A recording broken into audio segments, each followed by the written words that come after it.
I will start the installing of the new firmware, the multi-boot firmware for the Gemini PDA.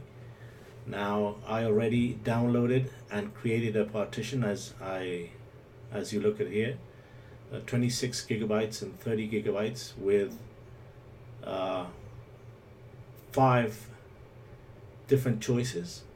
Downloaded the base file, the Debian and the scatter file, and that should do it. Now the next thing I will do is I will download the drivers,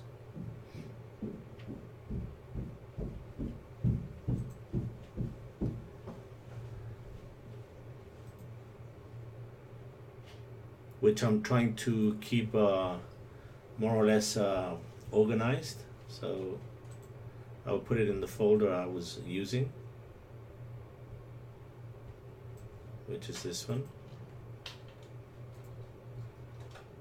and add a drivers folder.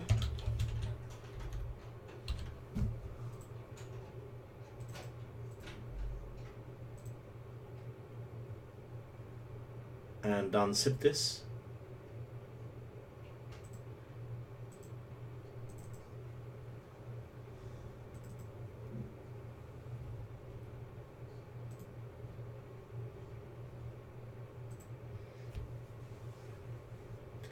And that should give me the drivers I need.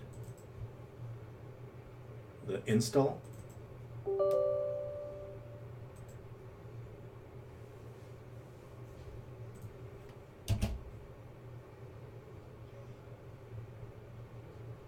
Let's see the flashing guide.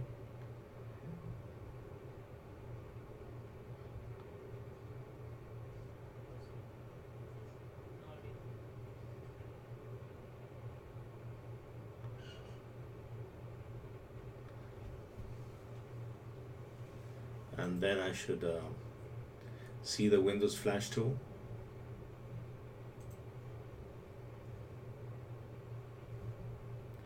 Which is also going to be on my specific driver.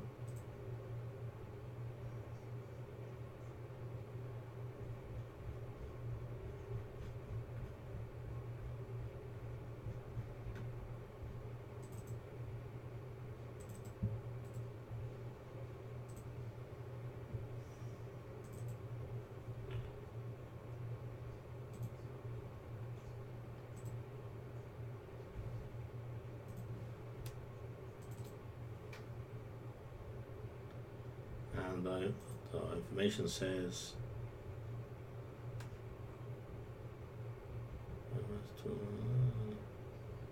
Flash tool.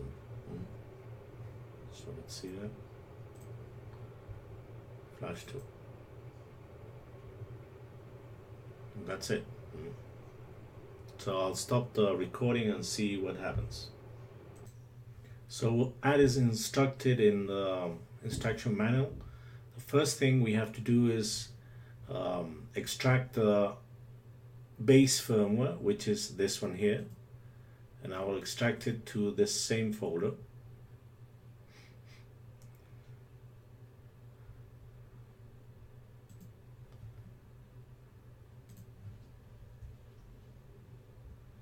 Okay.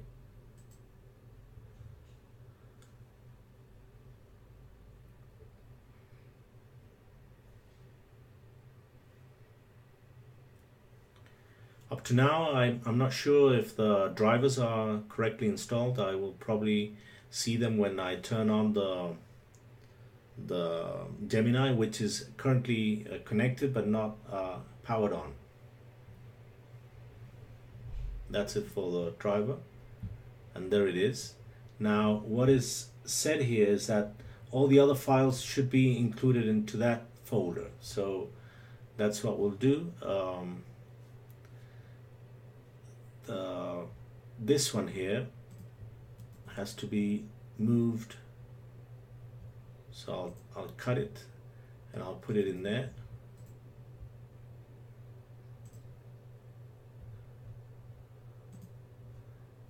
and the other one is this one, which will also be extracted to this one. Let's see.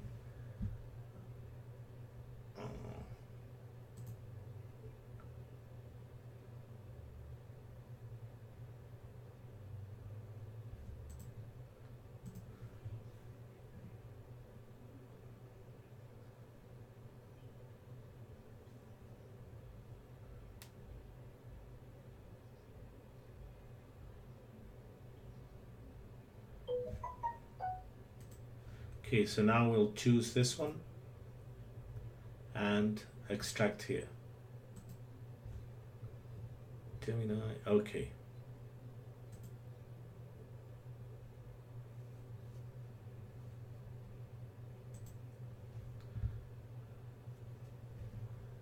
That's it. And we'll go back to the scatter file that you did.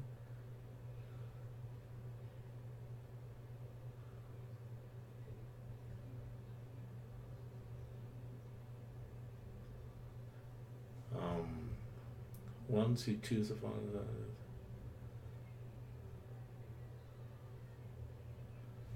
give me a second, I will pause. Okay, so we will use the download agent, which the instructions say that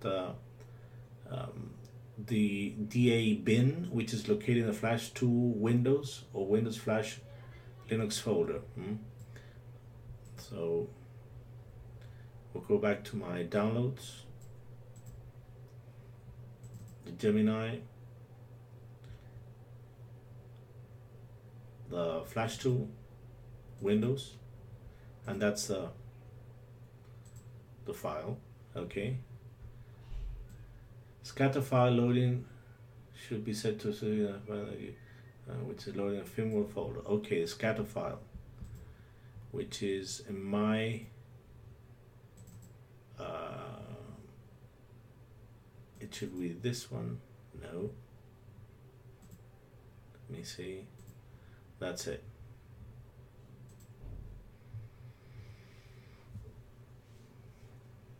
Okay, your screen should be looking like this. Yeah, more or less.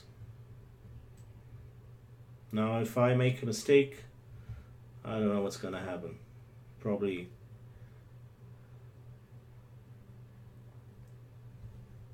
it doesn't show the other information, the chip information. Okay. In particular, all potentials should be checked. If you see any unchecked, just make sure all potentials should be checked. And there are some that are not checked. Make sure.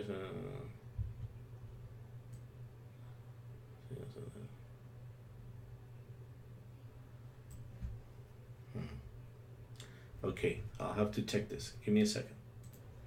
I had made a mistake, I think, not extracting everything, so I will check that again after all these instructions. So let's check again and see if it actually works. That's and I don't know if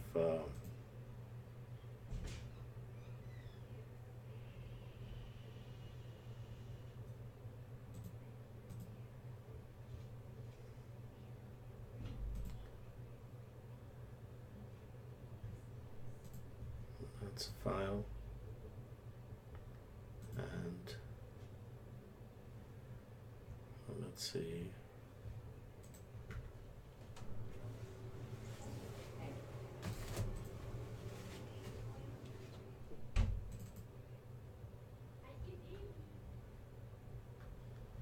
So maybe I should start it again. That's what I'll do. So we'll keep on and see what happens.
So I will do the read back and see what happens.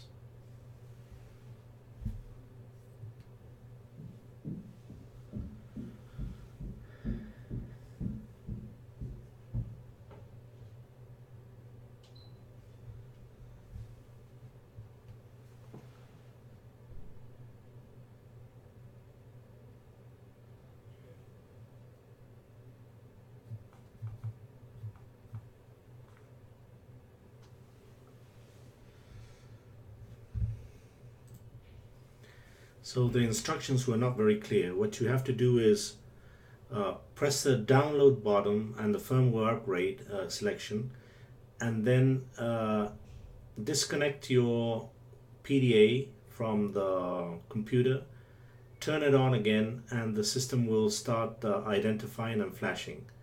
Now, one of the things that I could not fix is the selection of all the files. I don't know why, so I just went in and did it.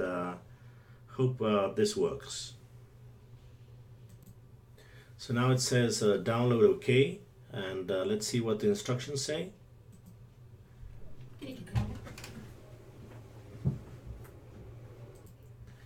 It's flashing, and now Android recovery, reboot system now.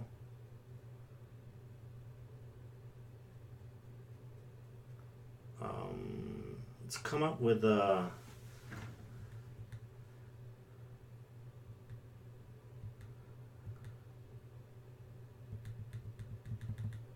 I don't know. I will do a reboot and see. Reboot to bootloader or reboot system now. Let's see.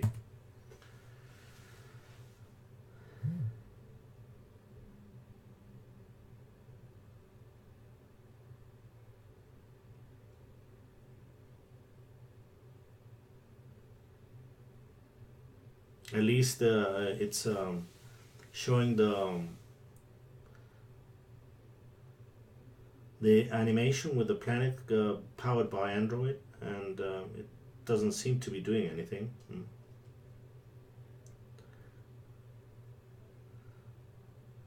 So this is, it seems like it's a new installation, and probably go into Android as my default. Hi, it seems like I found what was wrong. The second file you'll download with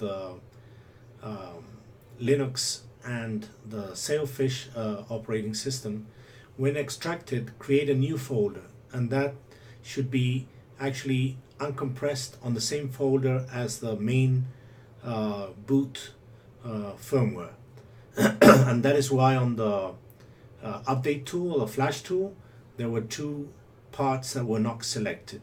I will try and give you my results.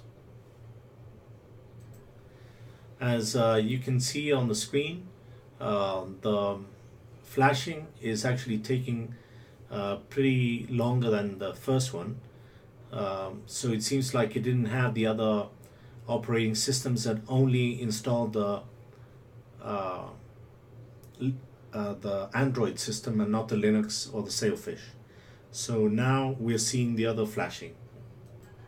Okay, now it's finished, and we'll see what turns out. I'll try to send you, I'll show you some pictures.